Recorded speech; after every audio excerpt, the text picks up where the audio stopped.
శ్రీ గురుభ్యో నమః, శ్రీమాత్రే నమః. ఇక కన్యా రాశి గురించి తెలుసుకుందాం. కన్యా రాశి వారికి ఏమైపోయిందనంటే, మీకు సప్తమ స్థానము లోపలికి శని వచ్చాడు. సప్తమ శని భర్తృ విఘాత కారకుడు, కళత్ర విఘాత కారకుడు. అంటే కళత్ర నష్టం చేస్తాడు. అంటే భార్య లేదా భర్త ఇద్దరు దూరం అయిపోవడం జరిగే అవకాశం ఉంటుంది. Most of the negative effect ఉంటుంది.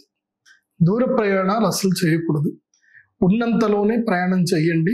అండ్ జల ప్రదేశాలకి, నీళ్లు ఉన్న ప్రదేశాలకు వెళ్ళకూడదు. కన్యా రాశి వారు, వాళ్ళకి అరిష్టము జరిగే అవకాశం ఉంటుంది. అయితే ధనలాభం కూడా అద్భుతంగా జరిగేటువంటి అవకాశం ఉంటుంది. మంచి డీల్స్ కుదురుతాయి.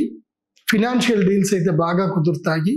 ఎక్కువగా ఈ టైంలో ఏం చేయండి అంటే, పరిచయాలు ఎక్కువగా పెంచుకునే ప్రయత్నం చేయండి.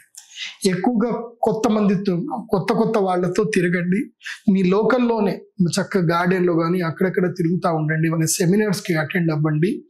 దీనివల్ల మీకు మంచి లాభాలు కలుగుతాయి. ముఖ్యంగా సేల్స్, మార్కెటింగ్ రంగంలో ఉండేటువంటి వాళ్లకు లాభాలు కలిగే అవకాశం ఉంటుంది. ముఖ్యంగా విదేశాలకు ఎవరైతే వెళ్ళాలనుకునేటువంటి వాళ్ళకు ఉంటుందో కన్యా రాశి వాళ్ళకి, దూర ప్రయాణాలకు వెళ్ళేటువంటి వాళ్లకు, అదేవిధంగా గృహత్యాగం చేసి ఇల్లు మార్చి కొత్త ప్లేస్లోకి ఎక్కడైనా వెళ్ళి సెటిల్ అవుదాం అనుకునే వాళ్ళకి, ఆ కన్యా రాశి వాళ్ళు ఎవరైనా ఇట్లా ఆలోచిస్తే వాళ్ళకి మాత్రం బాగుంటుంది. వ్యాపారంలో లాభాలు అయితే వస్తాయి, కానీ ఉద్యోగంలో మాత్రం స్థాన మార్పులు జరిగే అవకాశం ఉంటుంది.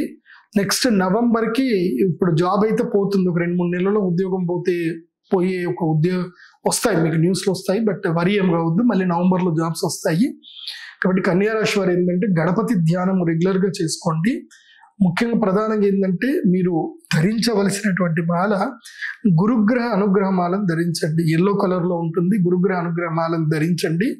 అలాగే శ్రీ మహాలక్ష్మీదేవికి సంబంధించి నేను ఒక వీడియో చెప్పాను, లక్ష్మీ సాధన ఎలా చేయాలని చెప్పి. సో ఆ లక్ష్మీ సాధన ప్యాకేజ్ తీసుకొని లక్ష్మీ సాధన చేయండి. నవంబర్ నుంచి మీ లైఫ్ టర్న్ అయిపోతుంది చూడండి. సో మీకు దాదాపుగా 18 నెలల పాటు రాజయోగం నవంబర్ నుంచి స్టార్ట్ అవ్వబోతుంది. మరి అది మిస్ చేసుకోవద్దు అని అంటే, ధనత్రయోదశికి అక్టోబర్ 18కి మీరు అటెండ్ అయ్యే ప్రయత్నం చేయండి.